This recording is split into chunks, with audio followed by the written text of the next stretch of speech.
Hey guys, Kirsty from Holistic Music here. It's Sunday morning in Melbourne, Australia, and I'm in my dressing gown, and I am practicing a song that I'm learning at the moment.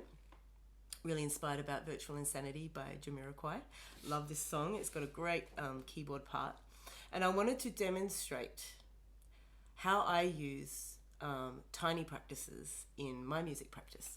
So something that I have explained in another video is the process. And if you want to check that out, it's in the video that is titled Why You're Not Making Progress with Music. And in that video, I outline a process to help you get through roadblocks with learning music. And that process is identifying a precise moment in the music that needs your attention, that is challenging you, causing you to stumble or to lose your way.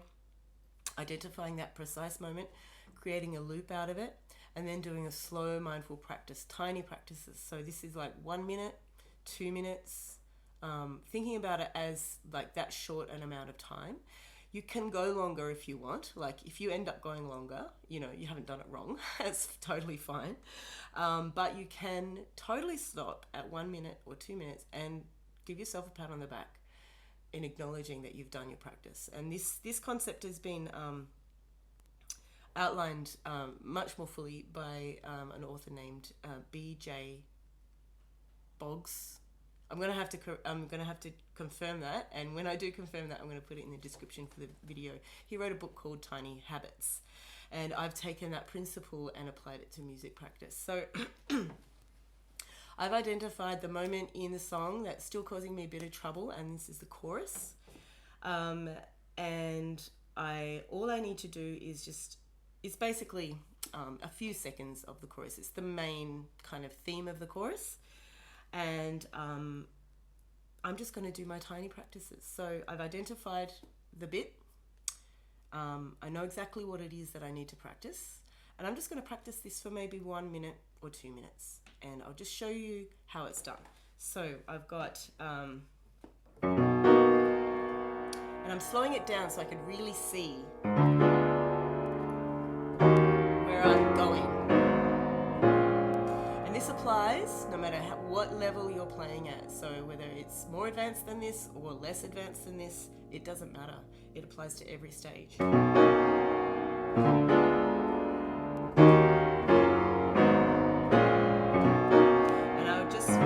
Constantly feeling into how fast I can do it and do it accurately. So just in that moment, I kind of lost the trail. So I need to slow down a little bit because there was a little bit of a pause or a little bit of a jolt in the process. So I just need to slow it down even more. Accept the slowness, yeah? And find...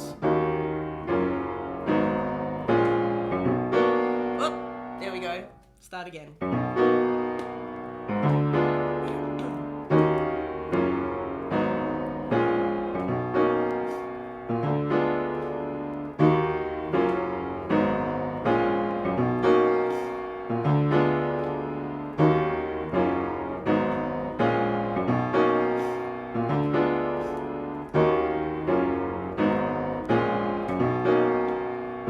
Getting into the groove.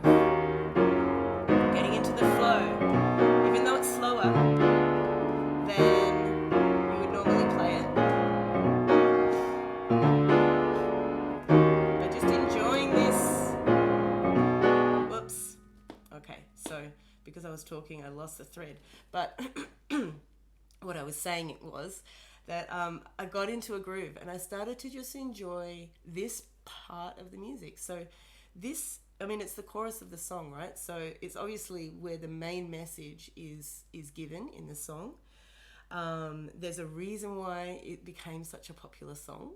Obviously it's because of the message, and it's because it's funky and it's fun and it's,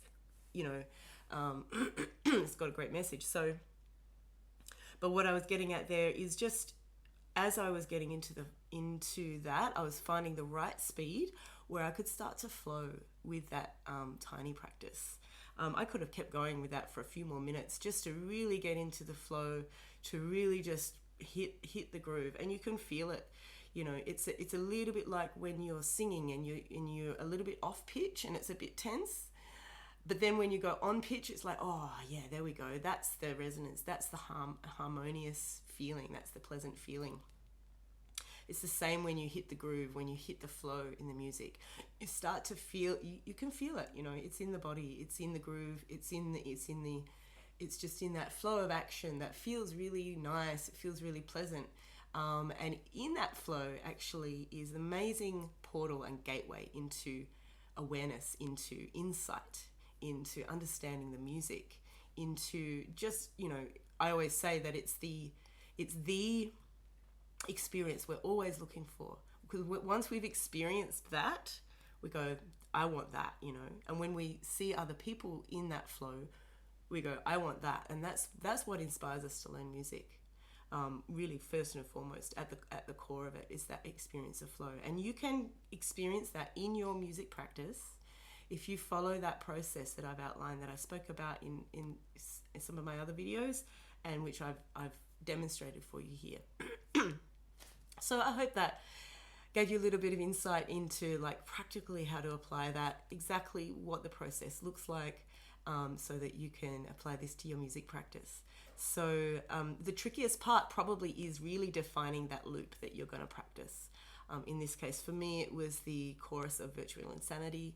But, you know, if I was at an earlier stage of doing this, I'll just give you a little example of this. If I was in an earlier stage of learning this song, I might have just chosen an even smaller part. I might have chosen just that initial chord. So maybe just that. And I might have done that in a loop. So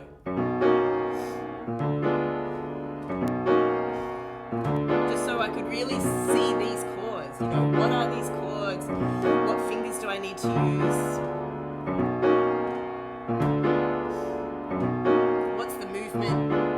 Really, because when you just break it right down like that, you can see, you have an opportunity to see what's really happening. What is this music made up of, and how does what does my body have to do to get myself around this? So it's all about that awareness. It's all about and then being able to tap into that flow in the practice of these little pieces that are the gateway to us being able to play the songs that we love. So I hope that was helpful.